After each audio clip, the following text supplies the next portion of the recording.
and I just love it. Hey, Coach.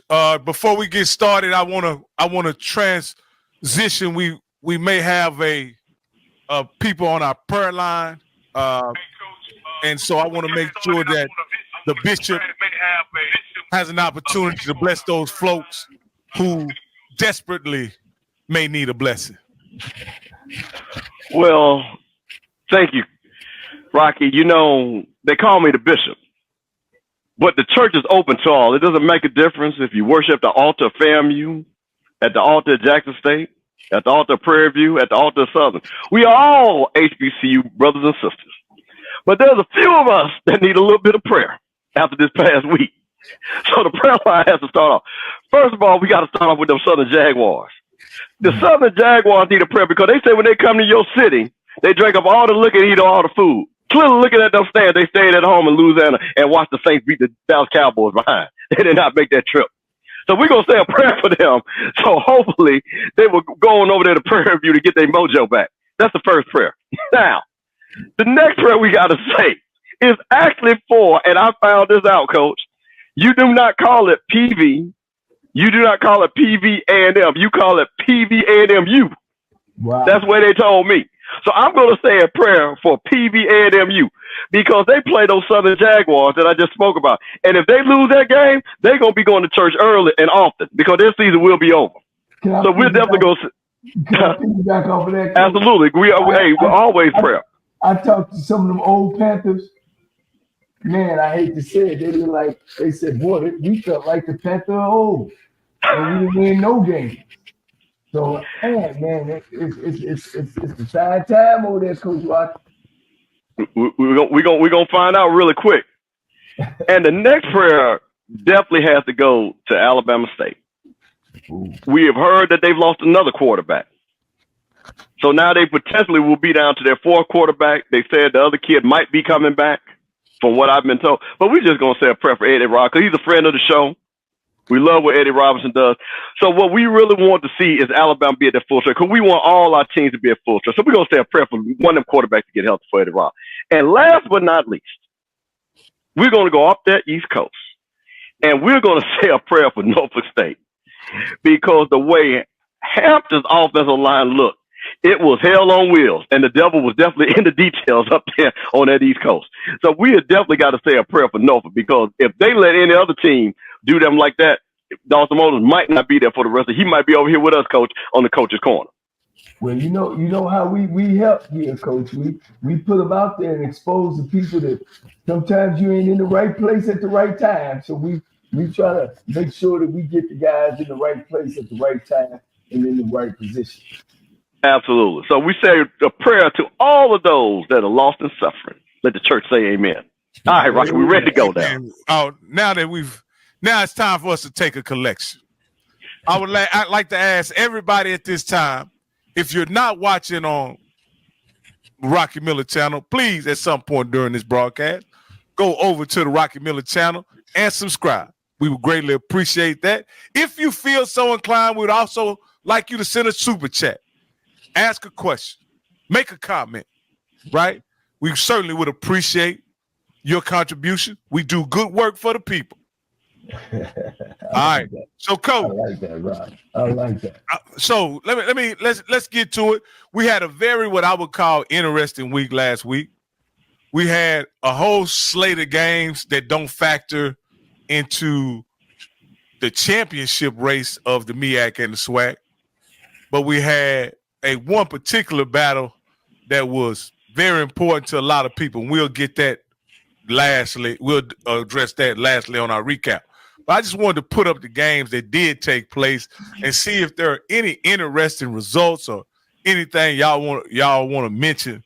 I actually saw one particular game on here that I thought was very entertaining, rather sloppy, but entertaining. But I'd rather get you guys' opinions. Anybody of these games that we have listed that caught your eye or you paid special attention to?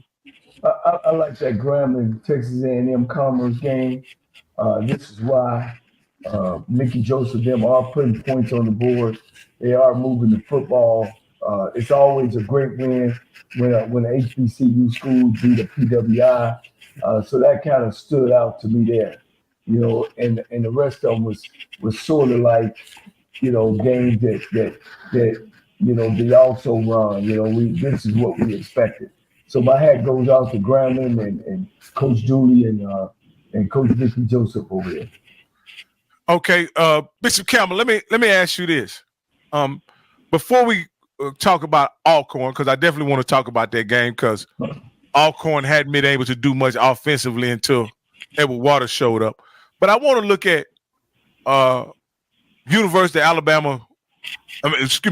Arkansas Pine Bluff being able to put 28 points on Tennessee State. What does that tell you about Tennessee State going into the OVC? Well, once again, Draylon Ellis played a tremendous game in that game. I think the offense is there. I think, once again, the problem is, and what we always look, and we've heard a lot about this, and they talked about this a lot about the coach's call, is what did you get in the portal? Did you get players in the portal that you thought that were going to be? So on the offensive side, Draylon Ellis went for 20 to 33, 228 yards, 3 touchdowns, looked really good. Tennessee State ran for almost 200 yards, 196 yards rushing. Offense sounds good right there. But the problem is you turn around and you let Mikael Higgins, who is now might be on my quarterback watch list, who threw for 276 yards and 3 TDs for Arkansas Pine Bluff.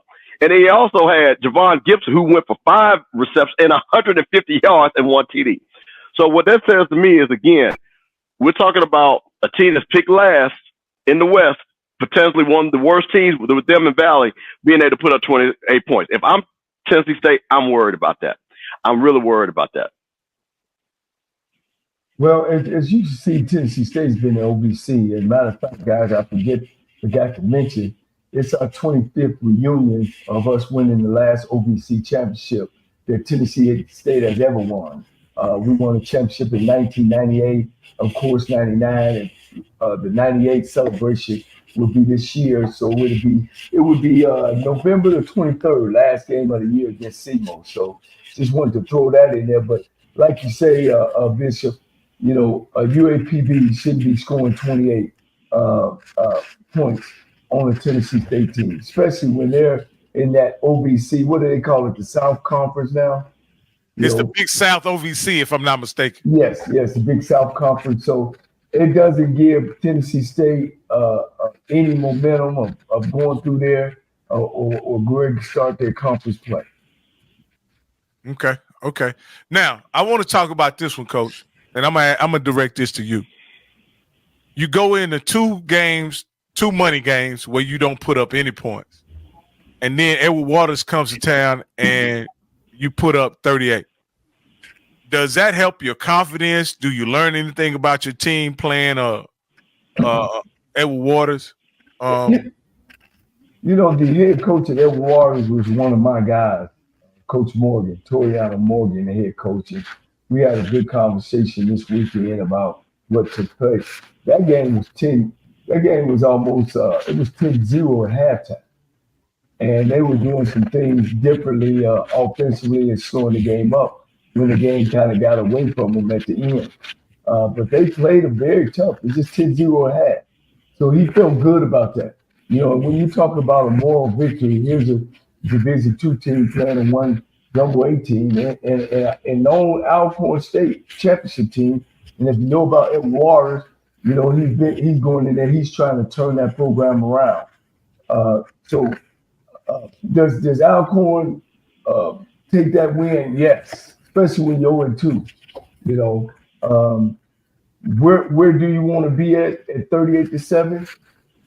You know, they'll go back and watch film. You know, but sometimes a win is a win. Okay.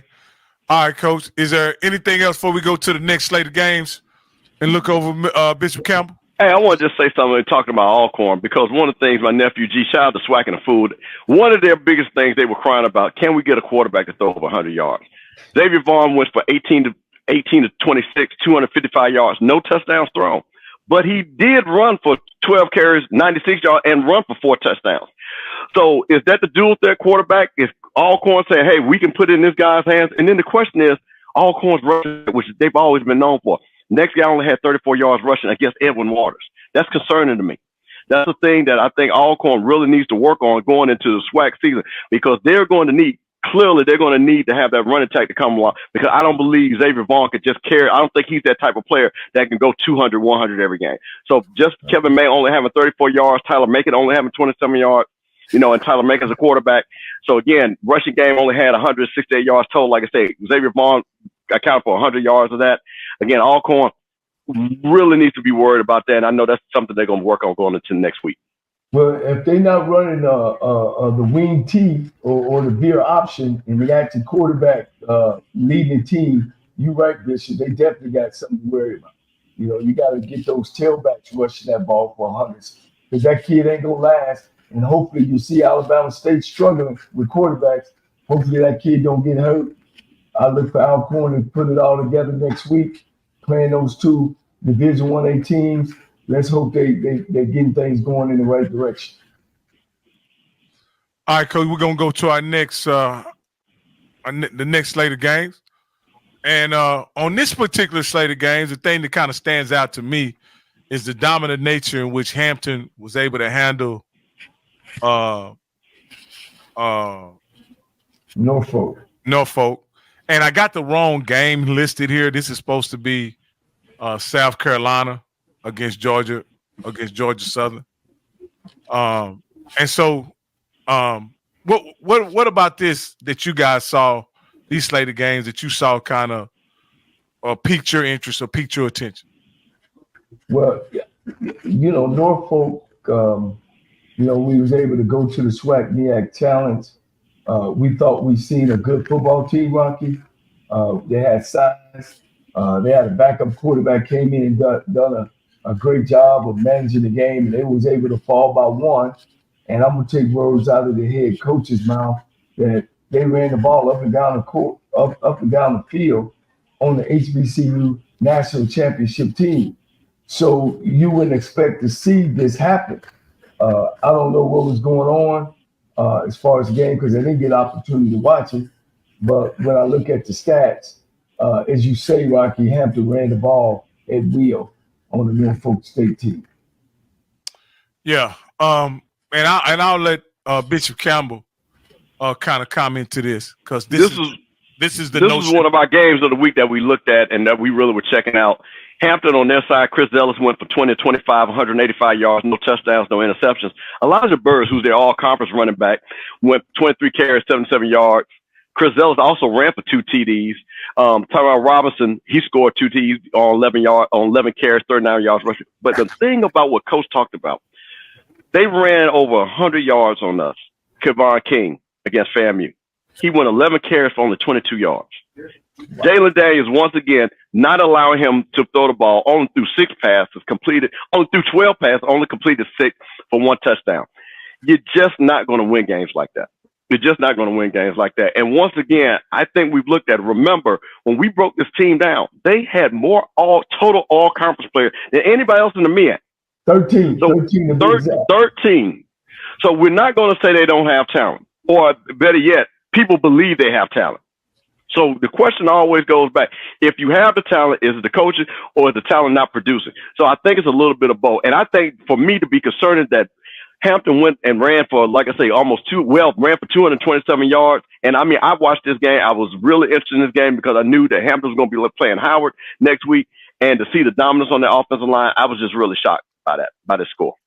Well, let me ask you, Bishop, as a part of the FAMU faithful and Rattler Nation, what does that win against Norfolk State look like when they only gained 104 yards total offense against Hampton?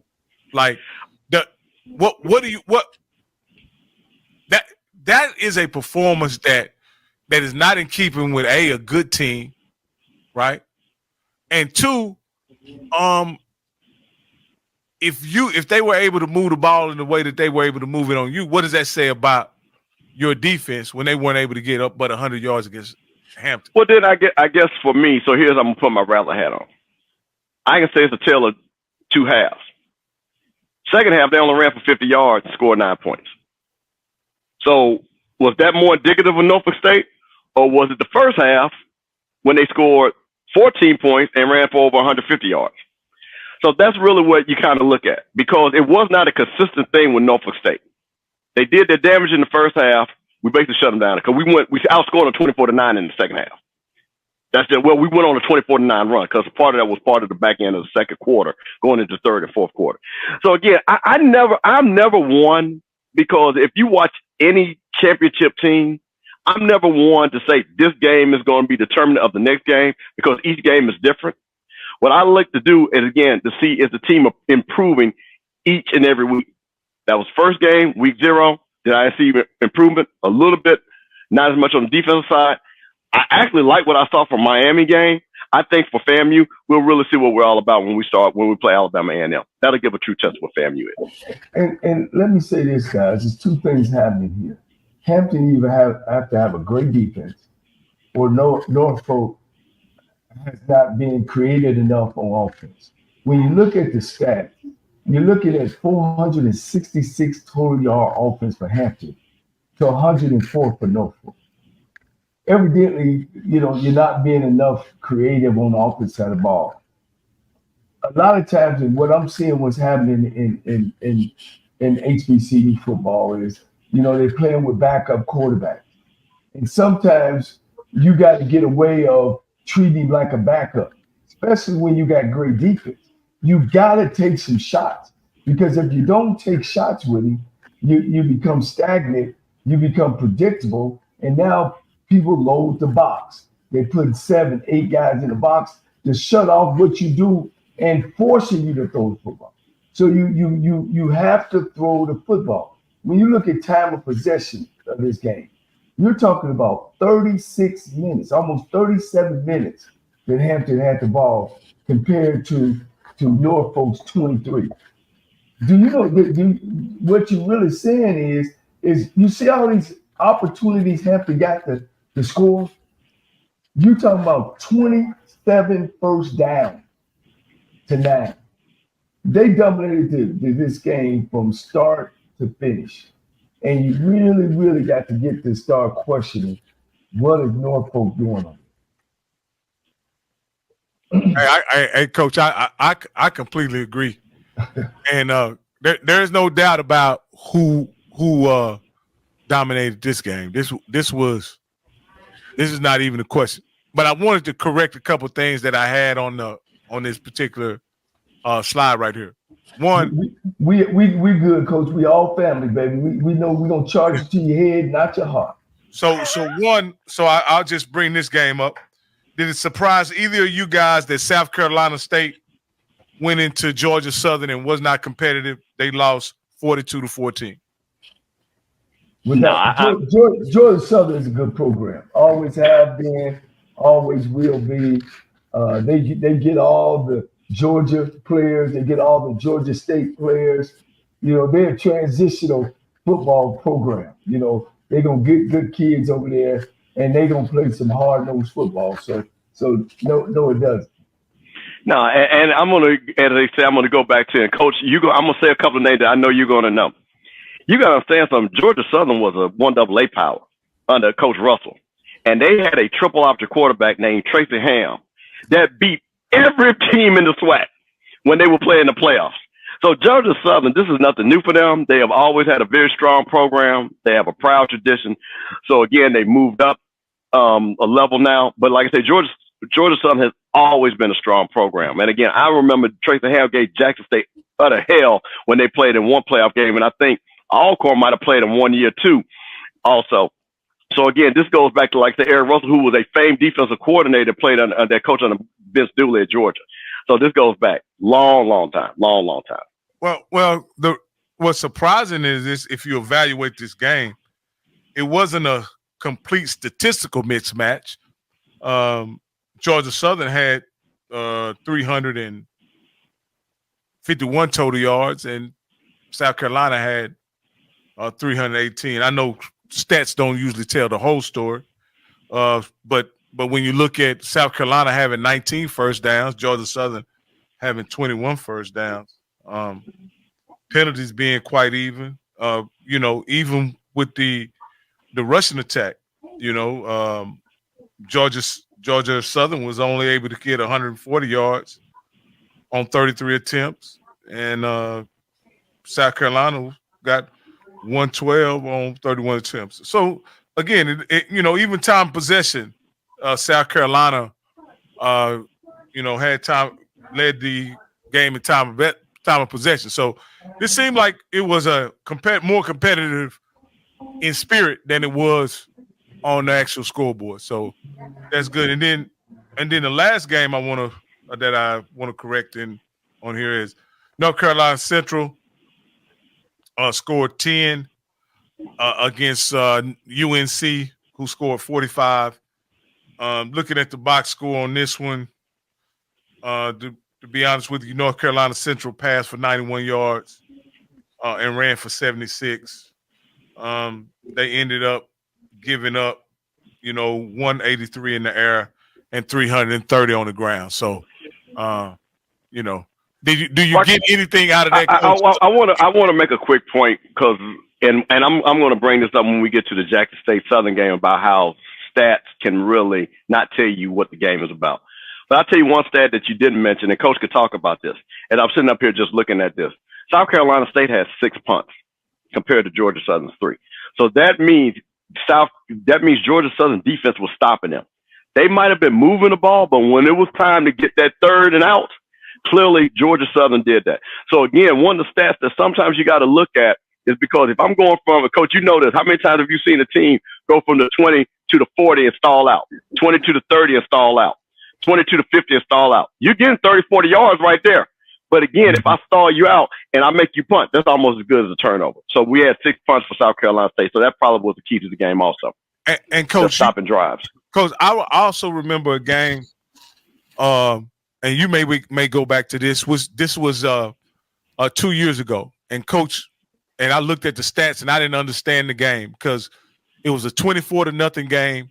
TSU had defeated Prairie View, and I didn't understand how Prairie View could have twice as many rushing yards, twice as many passing yards in that game. And Coach reminded me that if your drives are 40 yards, 30 yards, 50 yards, you're just not going to put up you're not going to have a lot of yardage stats, but you're putting the ball in the end zone, and that's what really matters. Right.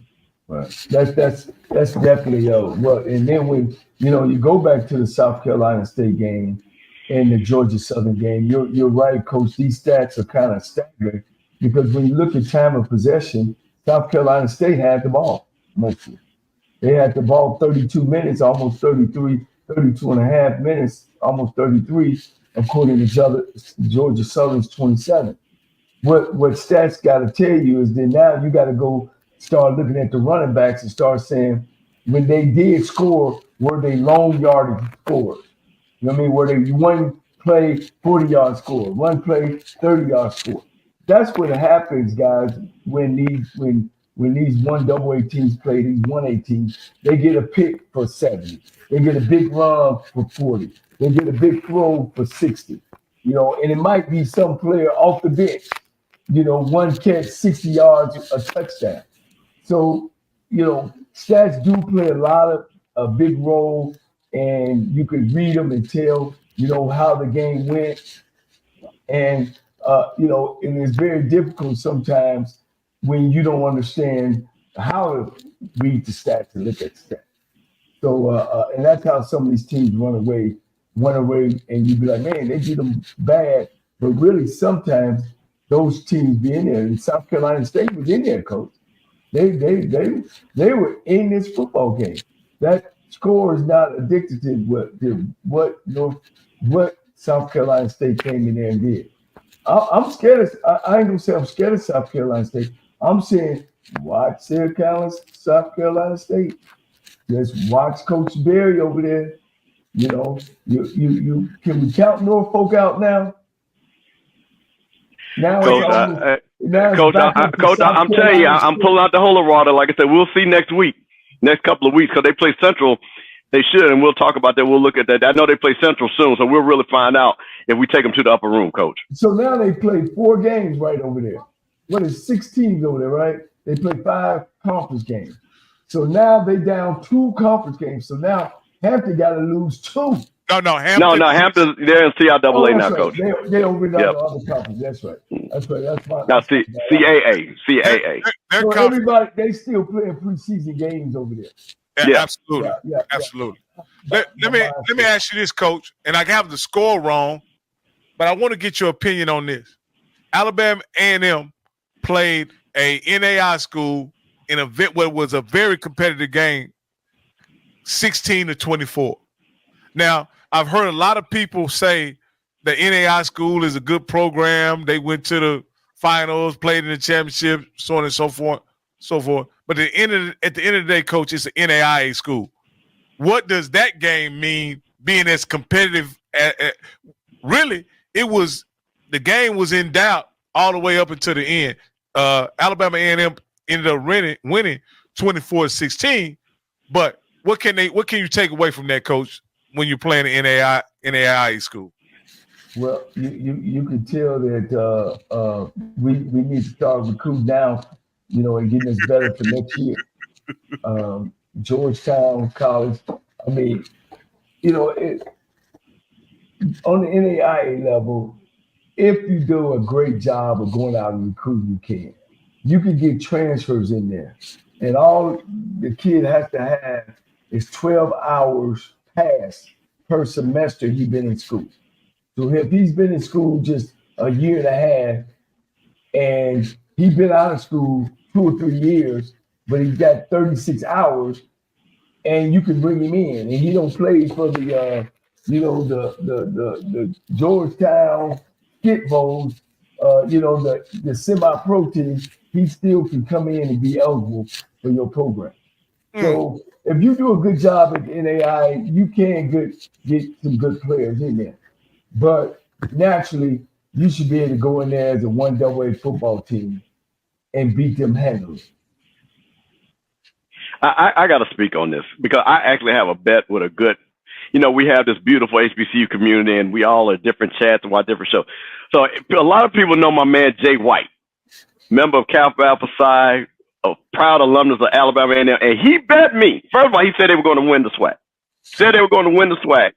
Said that Alabama A&M was going to beat FAMU and Jackson State. That's what it told me. And I bet him, and my bet looked even better. I said they would only win 2 SWAC games. I think they played Valley, and I think they played UAPB. And I told them they would not beat another SWAC team. I'm feeling really good about my bet right now because after what I saw here, and this is what I'm talking about, Coach, with sometimes you got to step out on people. Jackson State played lane. What did Jackson State do? Handle business, look good, allowed a lot of their players to play. That's what you're supposed to do when you play in NAIA school. Right. So then what do you have? Alabama A&M, who, as Coach Maynard said, they pay him to win SWAC games. Well, I tell you what, he hasn't done too much of that lately. And I'll tell you this, if I'm looking at this game right here and I'm playing Georgetown College and we only score 24 points and allow them 16 and their quarterback throws for almost 300 yards, I'd be concerned coming up, playing FAMU and Jackson State and others. Without a doubt. I mean, Alabama A&M, they did have some turnovers now. They had 3 turnovers, 1 interception and two fumbles. But like you said, I believe in that too. You got to see where your team is and if we scramble. And that game was 24-16, not 44-16. What? Yeah. One of the things on the ticker, a guy asked me a question. I wanted to try to answer it. If you could pull it, if you see it. Okay, here we go. I got it. I think I found it, Coach. It says, Coach Cole. Go ahead. It says, how would you feel if you were able to move the ball but not get in the end zone or like just miss a field goal? Would you feel better about that type of outing if you're all corn? Hell no, I would feel very, very bad. I would, I believe in scoring down there. You got those opportunities are few far in between. And that's why in practice, you got, and I always say, and I'll continue to say, I hate the spread offense is an offense. I think it's a part of your offense. You should have it in the toolbox. You got to have a red zone offense. You got to have a short yardage offense. You got to be prepared for all those opportunities. And sometimes I would go to a game, and I remember playing Jackson State in Mobile at Alabama State.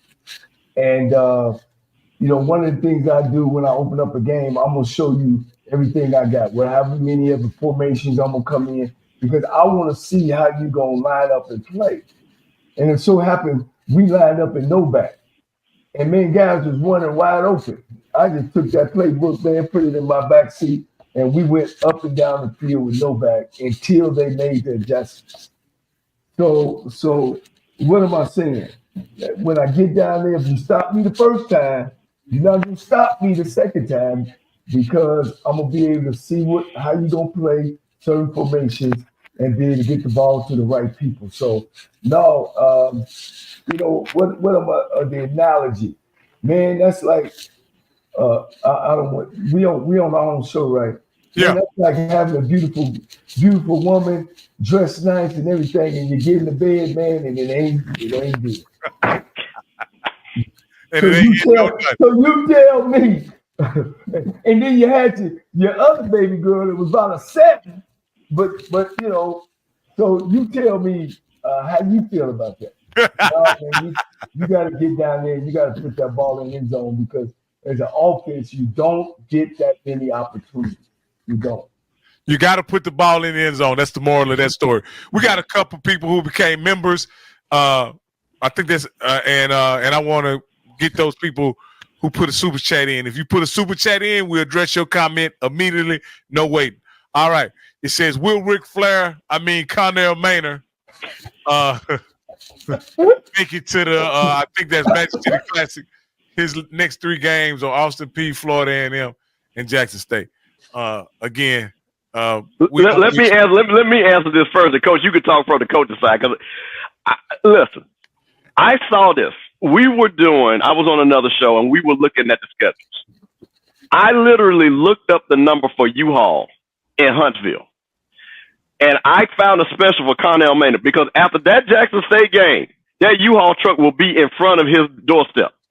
Because I'm telling you, all 3 of those games are going to be losses. And I tried to tell the Alabama A&M people this. So, yes, will he make it to the Magic City Classic? No. The U-Haul will be driving past and taking him going back to North Carolina. So, Coach, you can talk from a coach standpoint, from a fan standpoint, absolutely not. Well, they came in the season on shaky grounds. They've had a lot of movement in the program. And when you start moving people in and out your program there, you got to show some results. Because if not, they're going to point the finger at you as the head coach. So he's done that. At one time, they had the best quarterback in the league, and still didn't win it then. So, I got to make some calls. I know some people personally up there that's connected to what's going on. I heard it was some trouble in the house last spring, but he was able to make it through that. He will make it to the Magic City Classic.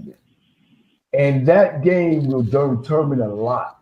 Meaning, if he loses the game, he's gone. If he wins the game, he's got to show some improvement. He got an opportunity to stay. I hate to see any coach go through that. But Coach Manning will bounce back on his feet.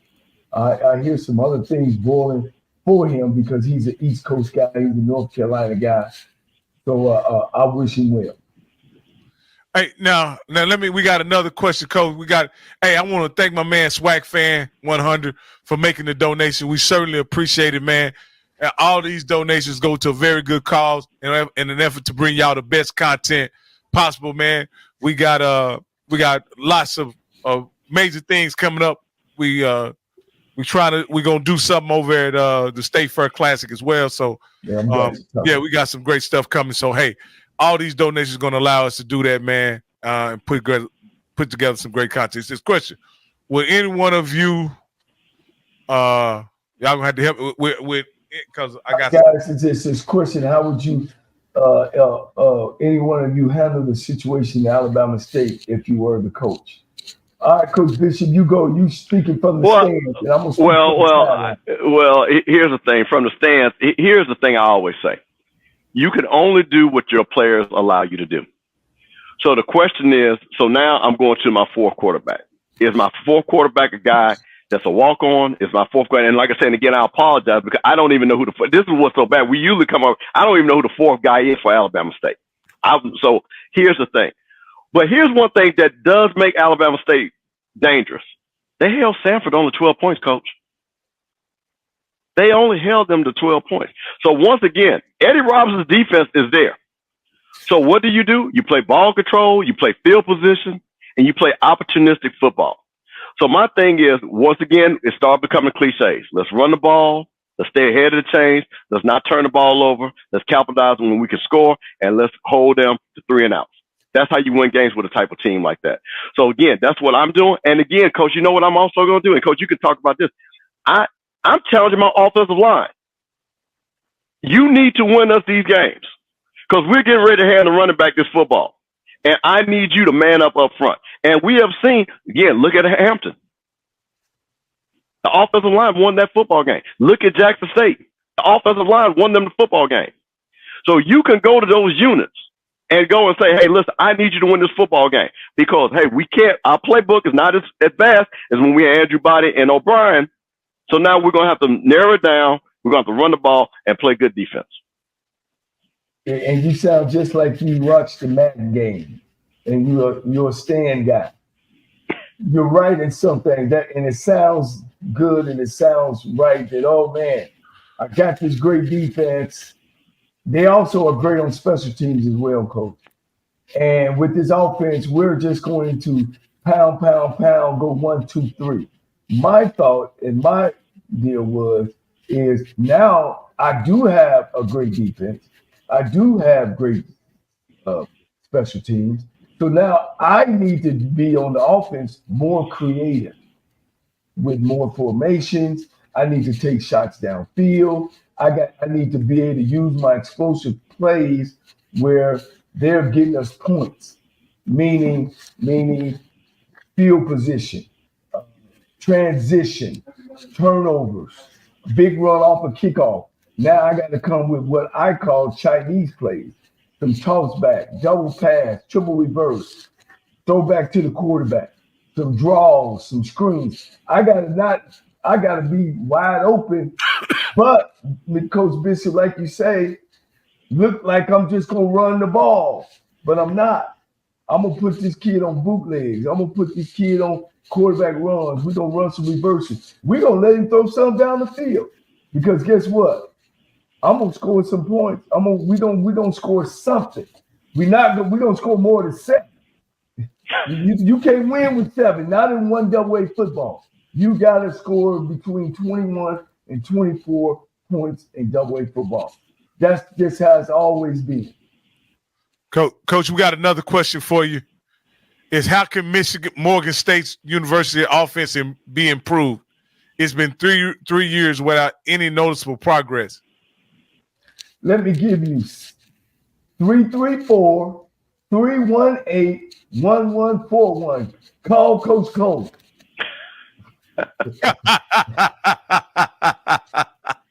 No, see, that's the thing, guys.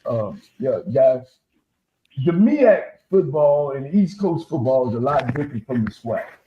And that's why the SWAC has been more noticeable than in the SIC been more noticeable than the CIAA in the MEAC. They're more defense, run game oriented, pound, keep the game close. The SWAC has always been more wide open, and sometimes, you got to be able to open up the game. When you got great defense guys, I averaged 3 turnovers a game in the SWAC when I won the championship. And I knew that we couldn't throw the ball. I mean, we would throw interceptions, we would fumble, but I knew we had a great defense. But I knew this: if we didn't push the ball down the field, they would load up on me. They would load the box and say, "Well, he got to run." Well, guess what, guys? We finished number 12 in rushing. So you're right, Coach Campbell. You got to run the ball, but you can't sit there and try to run straight through them. And I think some of that it's hurt Norfolk. You know what I mean? You got to get in some pass formations and actually run the football. You know what I mean? So you can't be stale. You know, you got to keep that thing open and always take some shots downfield. Always. Because when teams field the box, what are they playing on the back end, guys? Man to man. Man to man. Man to man. There you go. Now, Coach. Now, Coach. You screamed when we did and I'm going to talk us back to the Celebration Bowl. You said in that game, in the midst of Larry Scott trying to navigate a victory against FAMU while they were up, you kept saying, he's got to back these guys up. He's got to back these guys up. You have to do something to back these guys up because FAMU eventually is going to move the ball on. So, and they loaded the box. What was happening was the safety started. Safeties usually line up at 15, 14, 15. When they start getting up at 10, they in the run game, Coach Bishop. You turn your back, and hand that ball off, they up at the line of scrimmage. So guess what you got to do? You got to fake that thing in there and throw it on top. You know what I mean? And if you don't, man, you'll get stale. The fans, you lose momentum. You get predictable. And that's the worst offense ever is a predictable offense. All right, Coach. I just wanted to point out these two games. I think Wagner and Delaware State went the way that we went. But then this is a game that I didn't see, but I was actually surprised by the score. Howard and Morehouse had somewhat of a tussle when you look at 35-21, considering Morehouse has been down and Howard went to the Black College National Championship game last year. What do you guys think about, how that game played out? Go ahead, Coach. Here's the thing. I think when you have a game like this, and again, this was on CNBC. I watched a little bit of this game. I think Morehouse. This is again. If people know Morehouse people and people know Howard people, and I'm gonna say this with a lot of respect, those players are really student athletes. They are really student athletes. So I think for them, it's not so much about the football. It's more about the opportunity. I think Morehouse was excited about playing in this game. It was on TV. I think they had more of a motivation. I think Howard definitely believed that they were the better team. And I think they played a little bit like it from what I saw. So when I see games like this, when you look at a Morehouse who has a proud name tradition, as a proud HBCU, I think those players had a lot of pride. I think they wanted to make sure they weren't going to be embarrassed on national TV. And I think they just really played really hard. Yeah, I think this was the Rocky. I think this was the, how you do you got any little brothers? Or you pat him on the head, and he's swinging, and every now and then he get, why I know that? I had 8 brothers, so that used to be, I used to be the little guy swinging. They used to hold my head. It was 35-7 going into the fourth quarter. Oh, okay. So it wasn't no game out of it. You're talking about 23 first downs, 11. 406 yards to 173. Having the ball 33 minutes. It really, and after seeing Morehouse, man, they struggling. Morehouse is really struggling. They've had three coaches in the last 10 years since they let Coach, not 10 years, the last 5 years since they let Coach Freeman go. And the program has went straight down. Didn't get a coach till late. So, and like I think Mr. Bishop said, Howard took it easy. They took it easy and probably got everybody to play after they were up. They were going into the fourth quarter up 28-7. So really, it wasn't no game. All right, and then we got the last 2 games that I like to look at from last week: Bethune-Cookman and A&T hosting Delaware. What did you guys get out of that? I didn't see anything notable in those victories. I think they went the way we thought they would. I'm gonna be honest with you. I didn't see either one of these two games. I think the A&T game was on Flow Sports. I just saw the stats. Same thing with Bethune, and I found out with Bethune because one of the things I wanted to find out how they scored. I heard they had 2 run backs. So again, that didn't make me feel good. I thought maybe the offense was doing a little bit of something against Western Michigan.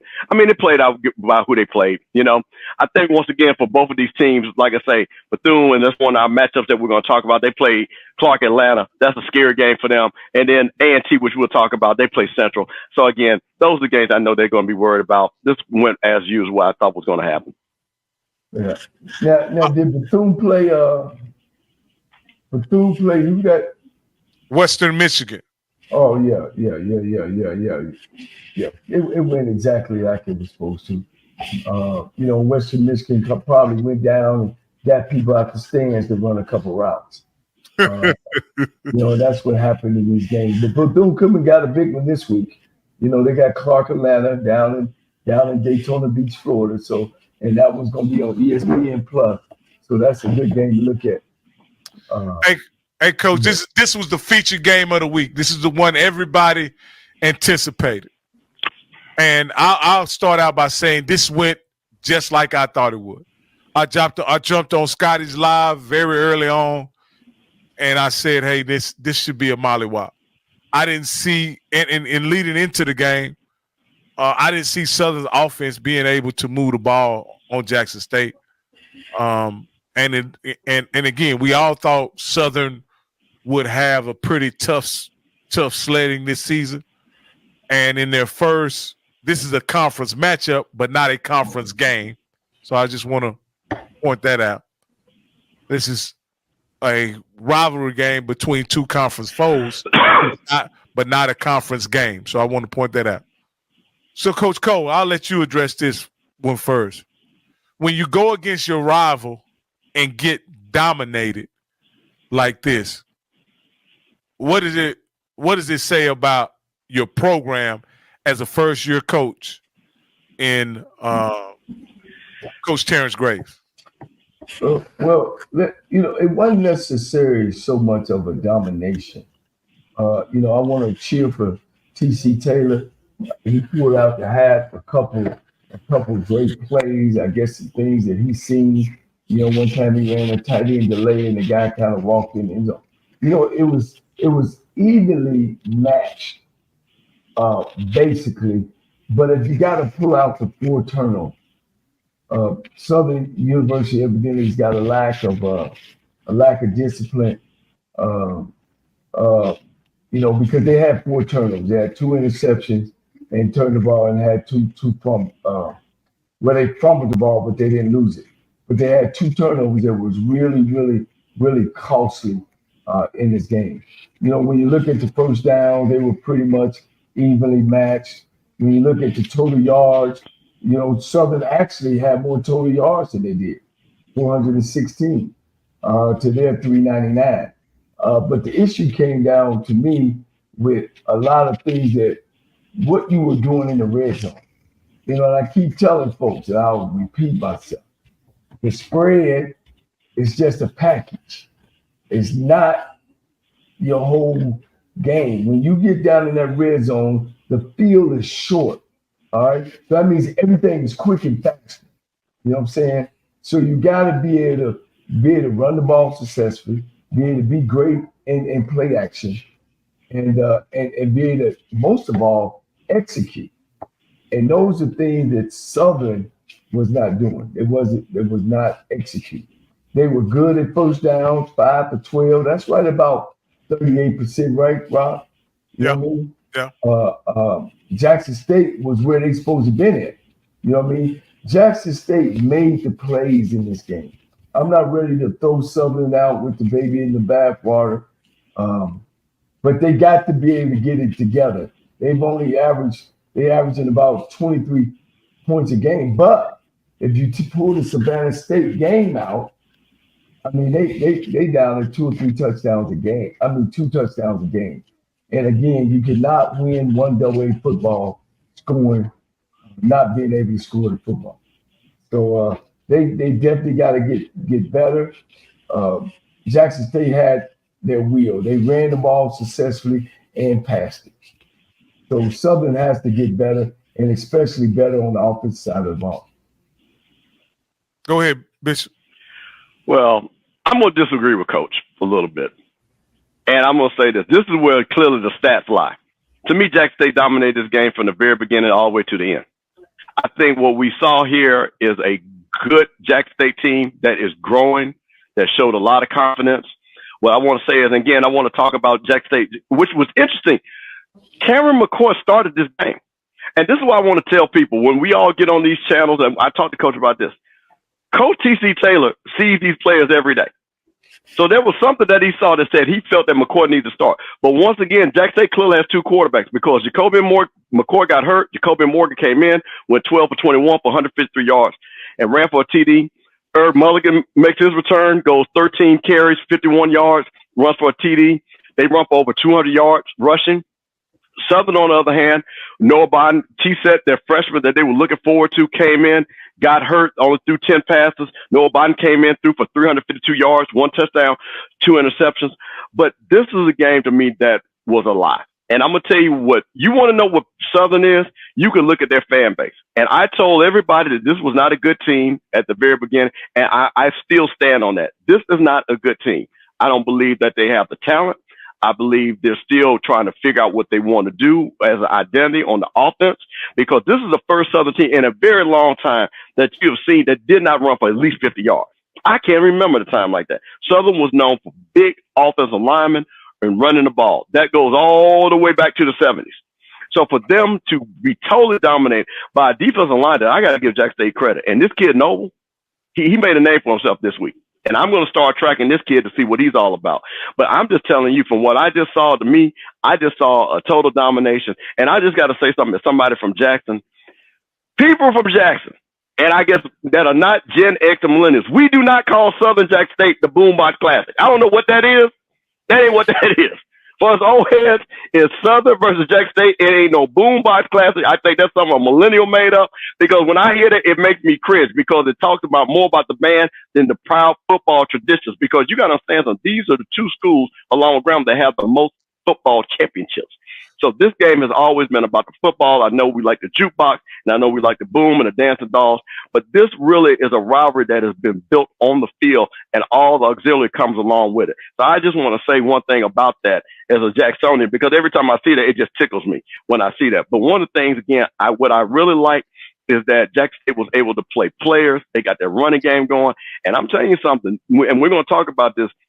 This matchup against Grambling is that old school SWAC football game that we all want to see. But I'm just telling you, I was really impressed, and that's why I had Jackson State and FAMU 1 and 1A, and nothing changes that.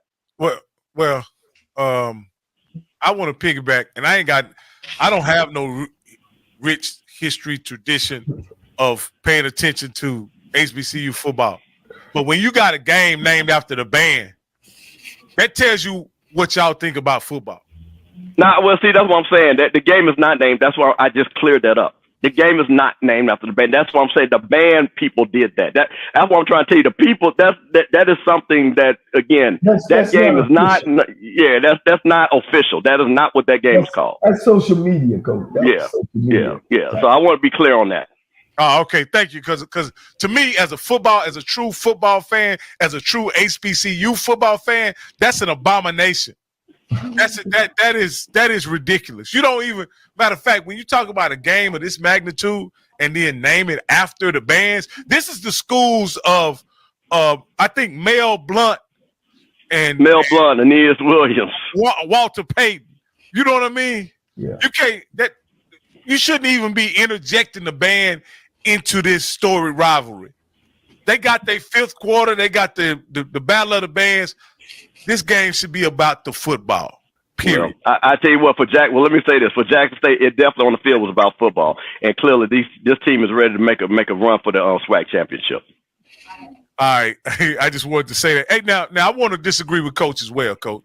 Coach, if you watch this game, there was nothing that Southern was able to do in the first half of this game. Nothing.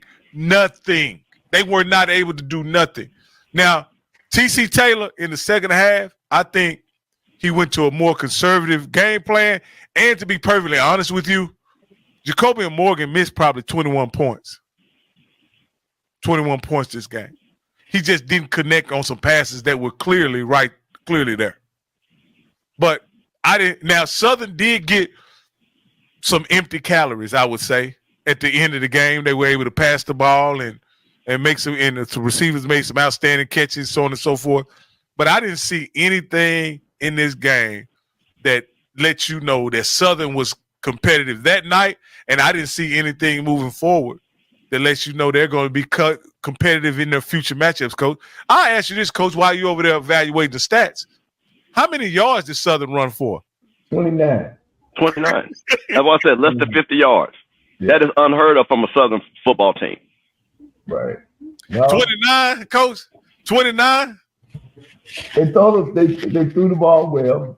I would agree with you guys. Did they throw the ball well, or that's all they had a chance to do? I'm just not ready to throw Southern and Coach Graves to the wall yet. I think, you got to give him a chance. What you need to know. Today, we made it. It's Friday, September 20th, 2024. Number 1.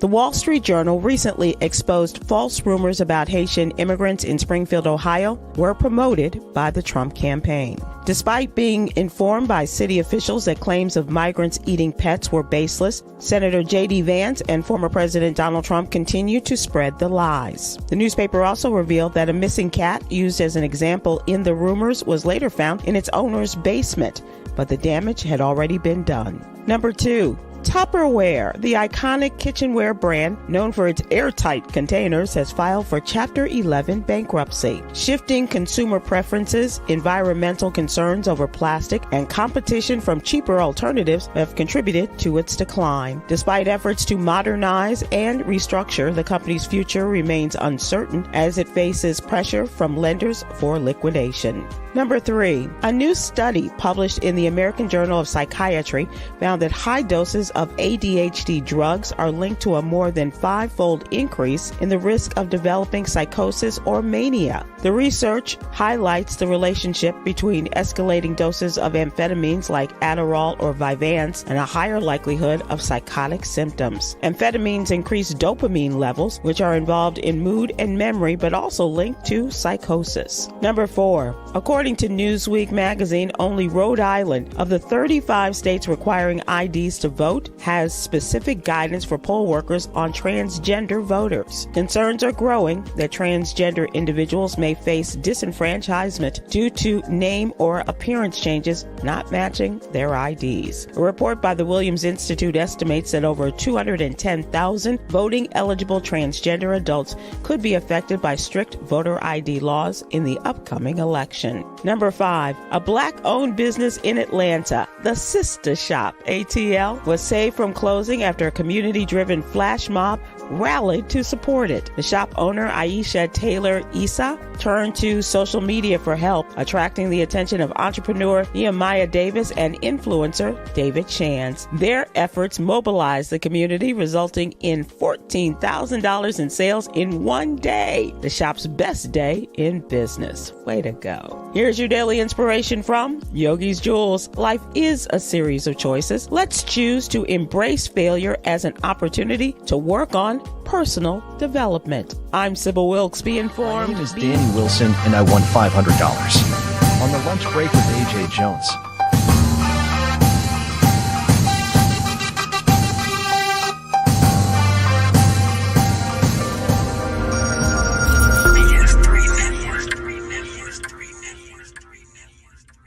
BS3 Network, changing the way you watch TV.